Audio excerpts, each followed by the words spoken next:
Baik, Assalamualaikum warahmatullahi wabarakatuh. Selamat siang, Bapak Ali, Bapak Ketut, dan teman-teman saya. Pada siang hari ini, kami dari kelompok 2 akan mempresentasikan hasil diskusi kami yang berjudul kontribusi dan kritik riset inovasi. Kelompok kami terdiri dari 4 anggota. Yang pertama ada Saraswati, NIM 044, Rika Angelina, NIM 062, Rika Cahyani, NIM 065, dan Cinta Rahayu, NIM 067. Dalam bab ini akan membahas kritikan-kritikan dan kelemahan penelitian diskusi dan arah perbaikan di masa mendatang terhadap kelemahan yang ada sekarang. Kritikan-kritikan yang diberikan bertujuan untuk memperbaiki dan memberikan arahan kemajuan. Kritikan-kritikan penelitian diskusi telah memberikan sumbangan-sumbangan yang sangat berharga, baik dalam memahami terhadap perubahan perilaku manusia maupun pada kegunaan praktek dan pembuatan kebijaksanaan. Berikut ini akan diuraikan kontribusi dan kritikan dari penelitian diskusi.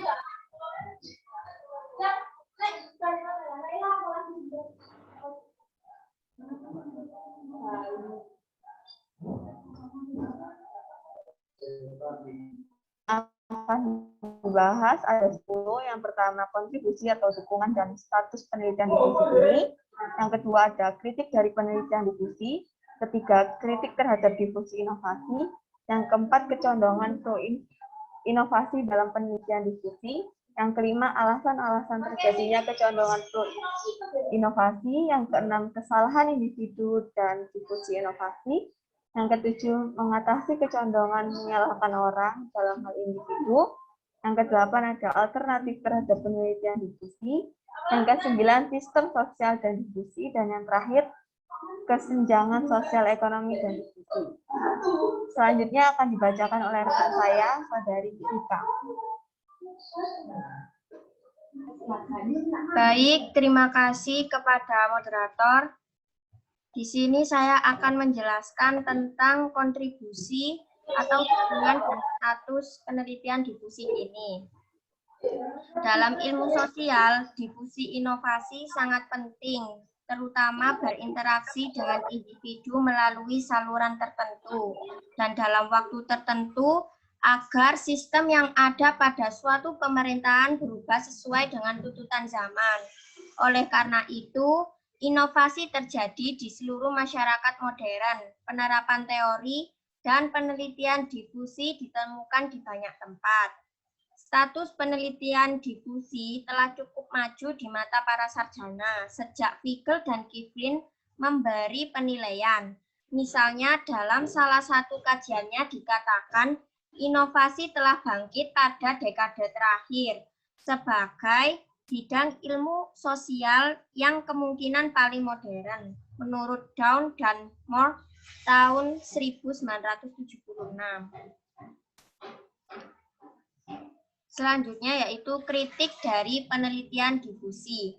Kemajuan dari suatu bidang ilmiah ditanyakan dengan perbuatan nyata dari dugaannya, penyimpangan dan kelemahan.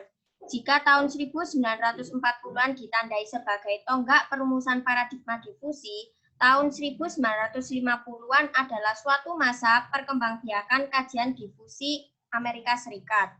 Tahun 1960-an, perluasan penelitian serupa di negara-negara sedang berkembang. Dan tahun 1970-an merupakan era kecaman introspektif terhadap penelitian difusi. Hingga dekade terakhir, hampir tidak ada yang bersifat kritis yang ditulis tentang bidang ini. Tidak adanya pandangan kritis tersebut merupakan kelemahan terbesar dari semua penelitian difusi. Kritik terhadap difusi inovasi. Kritik terhadap difusi inovasi dikategorikan menjadi 3 bagian, Yang pertama yaitu bias secara teoritis dalam penelitian difusi inovasi. Yang kedua yaitu bias dalam konseptual dan metodologis. Adanya bias konseptual dan metodologis dalam penelitian difusi inovasi dikarenakan kurangnya rasa inovatif para peneliti dalam melaksanakan penelitian. Bias konseptual dan metodologis dalam penelitian difusi inovasi dibagi menjadi 3, antara lain bias pro-inovasi. Bias pro-inovasi adalah suatu asumsi implisit yang muncul bahwa adopsi terhadap inovasi non-tradisional akan memberikan keuntungan bagi semua adopter potensial. Yang kedua yaitu orientasi proses adalah terdapat silang pendapat tentang apa yang dikonseptualisasi dari komunikasi, walaupun komunikasi dianggap sebagai suatu proses dalam penelitian. Namun dalam studi difusi menekankan pada pengumpulan data secara silang melalui survei pada satu waktu. Yang ketiga yaitu pengabaian kausalitas. Pengabaian kausalitas dalam analisis korelasional muncul keambiguan dan kesalahpahaman dalam penggunaan istilah variabel bebas dan terikat.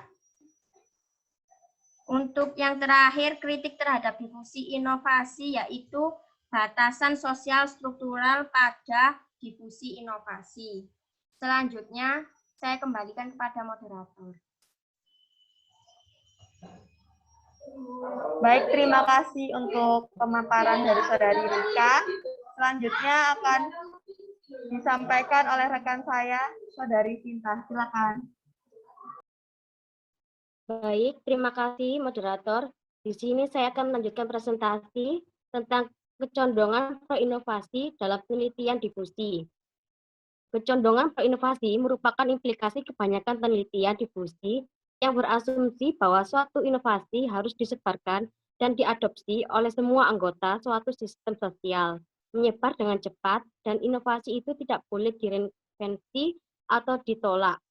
Misalnya, oleh Down dan Moore pada tahun 1976 yang menyatakan tindakan berinovasi masih dimuati nilai positif, keinovativan, keefisienan, merupakan suatu sifat yang kita harapkan dimiliki oleh seluruh makhluk sosial. Next. Alasan-alasan terjadinya kecondongan pro-inovasi.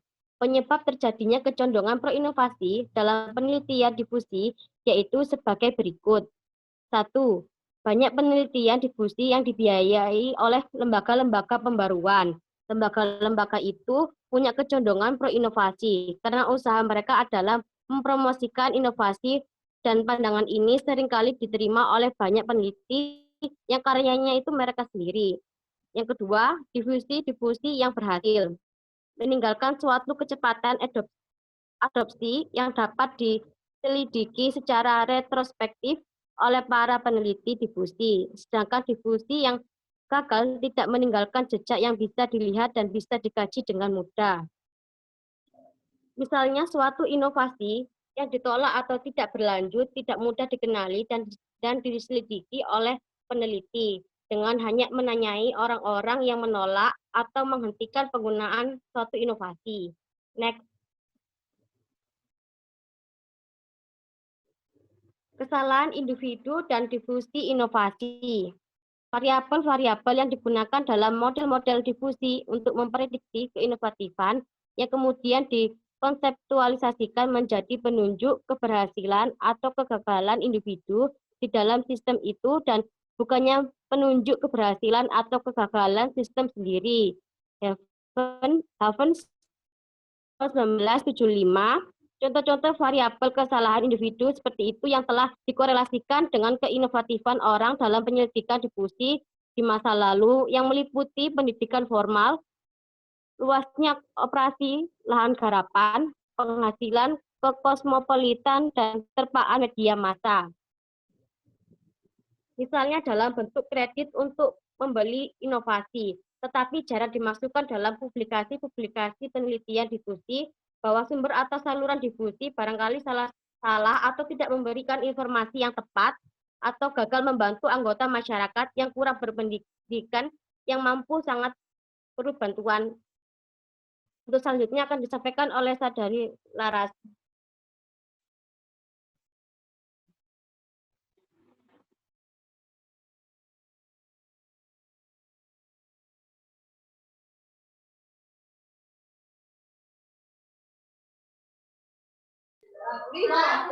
Baik, terima kasih untuk pemaparan Saudari Vita. Selanjutnya akan disampaikan oleh Saudari Esa Larasati. Silakan. Baik, terima kasih kepada moderator yang telah memberikan waktu. Saya akan melanjutkan untuk materi selanjutnya, yaitu mengatasi kecondongan menyalahkan orang atau individu.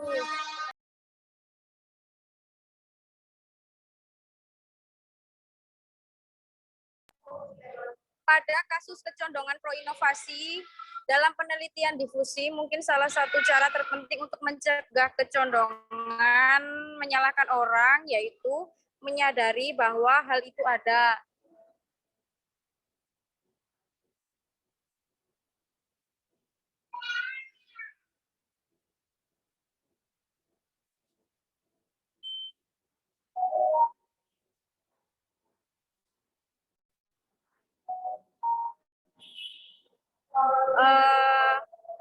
Adapun cara-caranya yaitu dengan cara satu, penelitian harus berusaha berpikir terbuka tentang penyebab-penyebab suatu masalah sosial. Yang kedua, semua partisipan hendaknya dibanding dalam mendefinisikan masalah-masalah difusi. Lalu yang ketiga, variabel struktur komunikasi dan sosial hendaknya mempertimbangkan sebagaimana variabel-variabel intra-individual dalam difusi. Lalu untuk materi yang selanjutnya yaitu alternatif terhadap penelitian difusi. Alternatif terhadap penelitian difusi bagi survei pengguna yang terlalu bergantung terutama pada ingatan responden mengenai waktu pengadopsian atau keinovatifan, yaitu eksperimen kancah ialah percobaan yang dilakukan dalam kondisi nyata, bukan di laboratorium, di mana pengukuran sebelumnya dan sesudah invensi biasanya diperoleh melalui survei studi longitudinal panel pada beberapa titik waktu selama proses difusi dan kajian titik adopsi. Untuk materi selanjutnya saya kembalikan kepada moderator. Mohon maaf atas segala kekurangannya.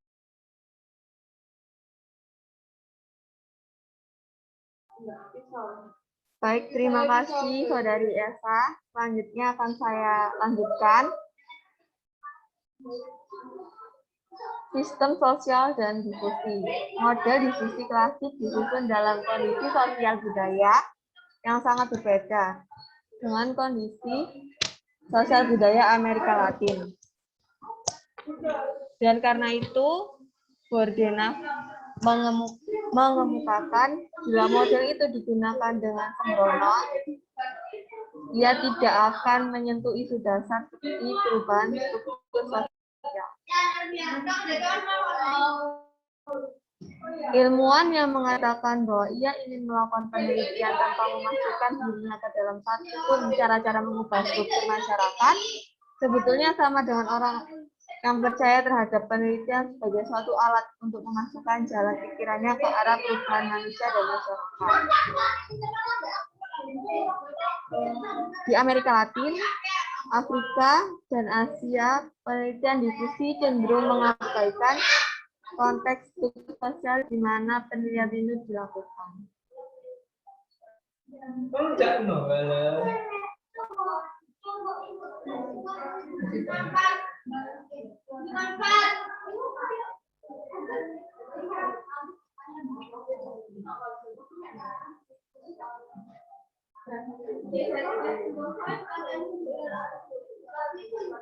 Kesenjangan sosial ekonomi dan difusi. Para petani yang memiliki ladang lebih luas, banyak uang dan lebih banyak pengetahuan dapat lebih mudah memperoleh kredit, informasi lanjutan, dan masukan-masukan lain untuk mengadopsi inovasi teknologi. Para petugas pembangunan desa mengikuti strategi pembinaan klien yang progresif ini karena mereka tidak dapat menjangkau semua klien mereka.